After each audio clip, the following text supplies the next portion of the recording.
Hey guys, Miss Edwards here, tap dancing with you today.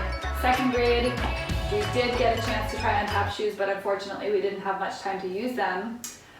If you are doing this at home barefoot, I would say not the best option, so put on some socks and shoes.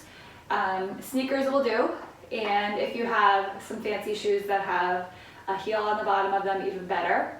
And if you want to order tap shoes, Amazon Prime is a great choice, but you definitely don't need to have tap shoes in order to learn these steps. So my hope is that whether you're in sneakers or whether you're in tap shoes, that we can practice these moves together, and that way the next time I see you guys, we will be ready to rock and roll. So first we're going to start off with a step. A step is when you use only your ball tap. Take a second to look at the bottom of your foot and point to where the ball of your foot is. Right there, exactly. Okay, so it's underneath your toes, where the ball of your foot is. And so a step is going to be up in releve. Again, I've made this reference a few times. Releve is to rise, and we use that in ballet. It's a French term. So a step is going to be happening on the ball of your feet. And basically, you're just going to use that ball tap and step back and forth. So that's a step. The next move I'm going to show you is called a stamp. Now a stamp, just like a stamp you might put on an envelope, needs to stick. Okay, so just like a stamp sticks to an envelope, your stamp is going to stick to the floor. Now instead of just using your ball tap, you're going to use both taps. So let's review. You're going to use your ball tap and your heel tap. Everyone do me a favor and touch your heel right now. Heel tap, great.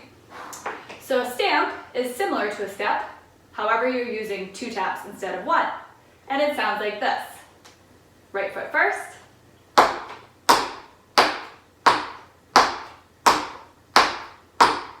Now just a quick suggestion, if you do decide to use tap shoes, please make sure that you're checking with your parents first before you start tapping on the floor. Depending on what kind of floor you're on, you might ruin the surface. So just make sure you double check and get permission from your parents before you start tapping on the floor. You also might want to check with your downstairs neighbors. I have them. So the next thing we're going to do is called a stomp. And a stomp is similar to a stamp in that you use both taps. Your ball tap and your heel tap. The only difference though is that a stomp is going to lift up off the floor. So instead of sticking like a stamp, it's going to lift up off the floor as soon as you make that sound, as soon as you make contact with the floor. You can kind of think of it as like if your foot hit lava, you'd want to pick your foot up right away because it's hot, right? So a stomp looks like this. Let me try it on my left side. So we're going to do some stomps back and forth, and what I want you guys to pay attention to here is your transition between your right and left. You want it to be really quiet. So it should sound like this.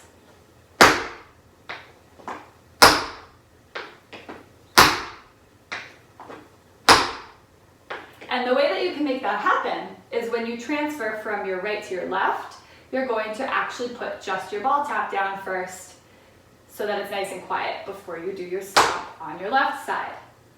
Ball tap so it's quiet. Stomp. So let's just try a little warm up. We're going to do this without music. I'll give you guys a 5, 6, 7, 8.